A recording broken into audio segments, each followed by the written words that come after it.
Mummy's here, George. Mummy's here. Having baby George and becoming a mother made Heather a much more rounded character and much more believable. You know, she couldn't carry on doing the karaoke and cheese jokes for the rest of her life. That's why a lot of people can relate to Heather, because she is, you know, she's doing the real thing. She's a single woman with a baby, father's not interested, nobody else is interested, so it's just the two of them against the world, really. I'm sorry, darling.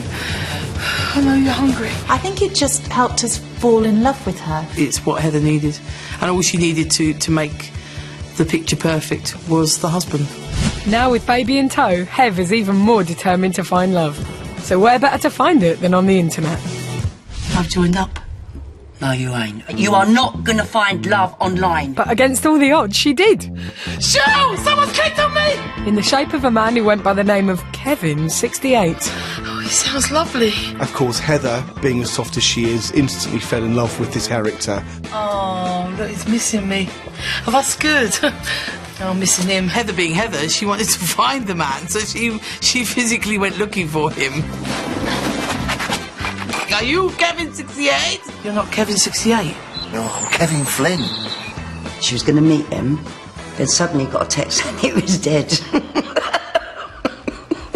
It's with great sadness that I inform you that Kevin was killed last week in a motor accident.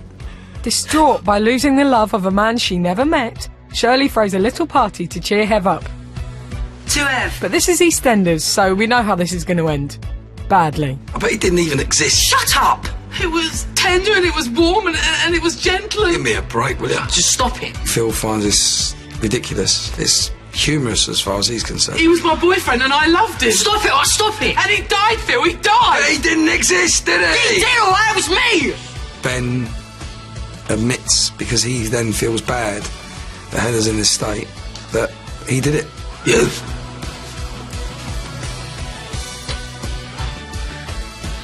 Kevin 68. It was me. There's only so much heartbreak one person can take. And Heather finally met her man in the most unexpected of places. Time to go back to Southend and that 80s lesbian convention. She thought it was an 80s music convention, and Andrew was a bouncer there. Do you love Hazeldean? Can't say I remember her. He gets to like Heather because Heather does this very silly Hazeldean dance across the floor to him, and you can see a little cheeky smile, thinking, "Oh, yeah, she's a bit of a one." When they first met again, didn't trust him. If you wanted, we could go to the fairground. We've got memorabilia to look at. Yeah, but we can go back later. Thought he was another one, just, you know, pulling the rug over her eyes. You hurt her, and I'll break your legs. But Andrew was not to be put off that easily and followed Hev back to Walford. Andrew? It was a spark for both of them. It wasn't her just sort of, you know, getting infatuated with him. He really liked her. I've never met anyone like her before. Well, Heather is certainly a one-off. She couldn't believe it, and it sort of built and built. Unlike any of the other men in the past, this time it wasn't Hev doing the chasing. I'm staying around.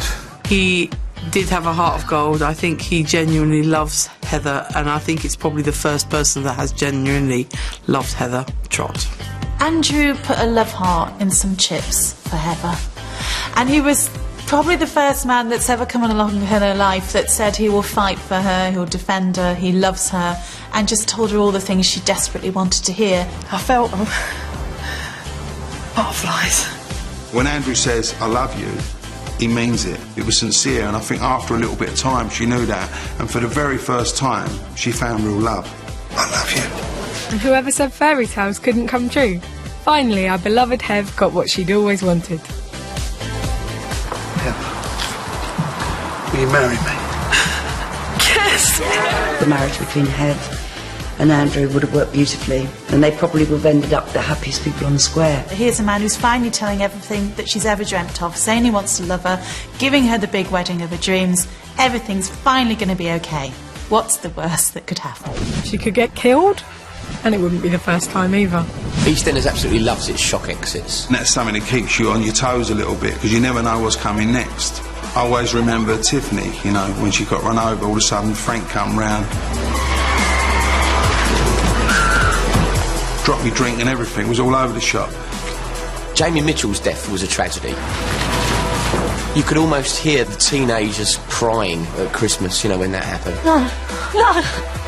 I'm telling her. I remember Billy Jackson's demise, and that was very sad. It was a shock to the audience because all the time, for a long time in that episode, he was dead. Archie was obviously the last biggie. Wonderful character, wonderful actor. Then bang! You know, if you're going to go like that. This is going to be one of the biggest shock deaths that EastEnders has had. She's not wrong. And when Hev went, she certainly went out with a bang on what was to be a memorable day on set. Today we're going to kill Cheryl Ferguson. You couldn't keep that shut, could you? Getting a great storyline like The Murder of Hev is marvellous. And this was the actual to the end. That's what I'm after, yeah. Normally Hev's quite light, so it's quite sort of dark, this bit. Hev's death scene was quite difficult to shoot. There's a lot of geometry involved in the visualisation as well as emotional behaviour from the characters. I had a stunt coordinator, and the way you shoot these things is always to get the camera so people travel past the camera, leaving the expression on somebody else's face. Rehearsal's over, it was time to record soap history. And action. You told her, didn't you? I didn't know what else to do. You've got no idea what he's going to do to me. Ben comes round to confront Heather. It just turns into this argument in Heather's flat. No, we'll talk to him together. We'll make him understand. You were supposed to be on my side here. Wait, just calm down, yeah? Heather's so innocent. You know, she ain't done anything wrong. I can't stay here, not now. Look, I'm really sorry about this, Emma. Ben just completely and utterly goes off his rail and just demands money. Mandy said don't give you money for the wedding. Ben is rifling through her handbag and he's shouting. Come on, we're going. Get off me! Just tell me where it is. I haven't got it, I swear to you. And suddenly, Ben loses it. He completely loses the plot. Please, Ben, touch me. I mean, wait till I tell Shirley about Ben. Ben, get off me! Oh, Ben! And I go down like a sack of spuds. And that's it. The Murder of Heather starts an enormous storyline that's going to rumble on for quite some time. When Phil comes out of prison, the first thing he wants to do is go and find his son and give it to him. He's just going to really tell him. What he comes across is a horrific scene of Ben standing over Heather's body, and in that moment Phil has to make a choice. Help me. And in true Mitchell fashion, Phil makes the decision to protect his son in the worst possible circumstances. It doesn't matter that he's killed a person, it doesn't matter that he's grass fed up. At the end of the day, he's family and he's his son. Cheryl decided to play the corpse because she knew how much that meant to us and how much we would relate to seeing her there. It was like a radio play. I could hear Phil, I could hear Shirley screaming and bellowing. I could hear Jay, I could hear Ben. Please don't lie to me. You just knew it was the end. It was the most weirdest, oddest feeling. A change of story direction is called a reversal of expectation, and Hev's death is a major reversal of expectation. God only knows what's going to come of this, because he's already implicating Jay, himself, Andrew, Billy. You know, the police are investigating all sorts of avenues. When Shirley finds out, there's going to be a nuclear reaction, and of course, what Ben is responsible for is going to shape that family and that character for many years to come. You've got the aftermath. Who's going to get blamed? What's going to happen? You know, is someone going to go to prison? You know, no one knows. Phil always wanted Ben to be a Mitchell, and now he's got what he wanted in the worst possible fashion. So I think Phil's going to regret ever saying those words to his son.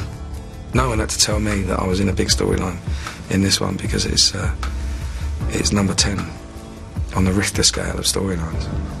It would have been great for Heather to have got the prize, to have had a really loving relationship. Heather, I love you, please. The sad thing for Andrew is he's not only devastated by the death, he's now, you know, banging the frame for it. So he's got it coming all angles. What's going to happen to Shirley? I have to wait and see about that one. But for me, it's going to be It's going to be very hard without her. Yeah. Yeah. That is a scene complete, and that's Cheryl's last scene with us. Thank you, Cheryl. After 381 episodes, EastEnders finally said goodbye to Cheryl, and of course, Heather Trott. Don't be strangers, please. Don't be strangers. I mean, it's only a telephone, and come see me in my Winnebago on Downford. Time on EastEnders has been emotional, and it has been a happy time. It's been probably the best time I've ever had.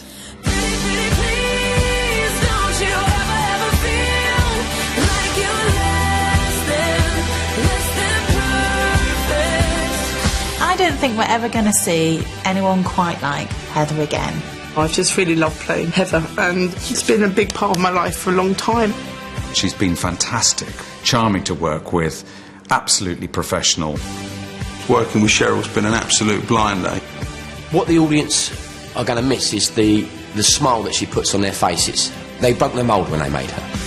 I'll certainly miss Cheryl's laughter. I'll certainly miss her cuddles. Sometimes you get some sad losses, and this is one of them. I'm going to miss everything about Cheryl. Everything. My life on set with Cheryl Ferguson has been incredible. I think I might just chain myself to the security gate, or even possibly, I don't know if it's ever been done in EastEnders before, but I might squat my dressing room.